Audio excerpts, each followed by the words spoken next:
आषाढी एकादशीचे औचित्य साधून कंधार येथील रवींद्रनाथ टागोर प्राथमिक शाळेत ग्रंथपूजन व ग्रंथदिंडीचा प्रेरणादायी उपक्रम मोठ्या उत्साहात पार पडला।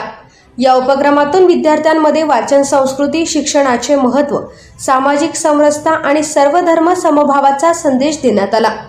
विद्यार्थ्यांनी शिक्षणाचे महत्त्व, सामाजिक समरसता, समाजातील एकोपा आणि वाचन संस्कृती याविषयी संदेश देणारे हस्तफलक हातात घेऊन शहरातून ग्रंथदिंडी काढली।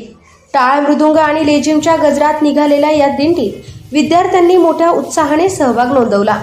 विठ्ठल रुक्मिणी तसेच वारकरी संप्रदायाची वेशभूषा केलेल्या विद्यार्थ्यांनी नागरिकांचे विशेष लक्ष वेधून घेतले।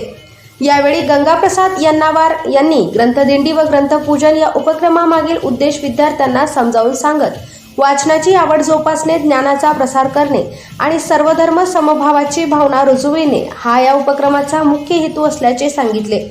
हा उपक्रम यशस्वी करण्यासाठी शिक्षक रोहिदास सूर्यवंशी, विश्वदीपान हनुमंते, शेख यास्मीन, मंजुषा यन्नावर, तारकेश तपासे तसेच शाळेतील सर्व शिक्षक व कर्मचाऱ्यांनी परिश्रम घेतले।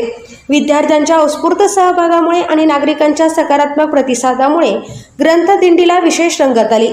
या उपक्रमातून शिक्षण, वाचन संस्कृती आणि सामाजिक सलोखा यांचा प्रभावी संदेश समाजापर्यंत पोहोचला।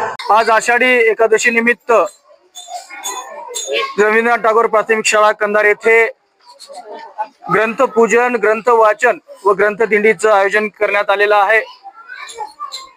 सर्व धर्म, सर्व पंथ, सर्व उपासनाच्या धर्मग्रंथांचं पूजन आज मान्यवरांच्या हस्ते रवींद्रनाथ टागोर प्राथमिक शाळेमध्ये झालेला आहे।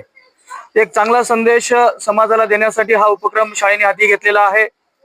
विद्यार्थ्यांना सर्व धर्माचा, विचारांचा अभ्यास व्हावा या उद्देशानं हा कार्यक्रम या ठिकाणी आयोजित केलेला आहे। सर्व मान्यवर या ठिकाणी उपस्थित झालेले आहेत। एक नव्या उपक्रमाला साथ देण्यासाठी सर्व मान्यवर उपस्थित झाले त्यांचे मी आभार मानतो आणि एक चांगला संदेश शाळेच्या माध्यमातून समाजाला देण्याचा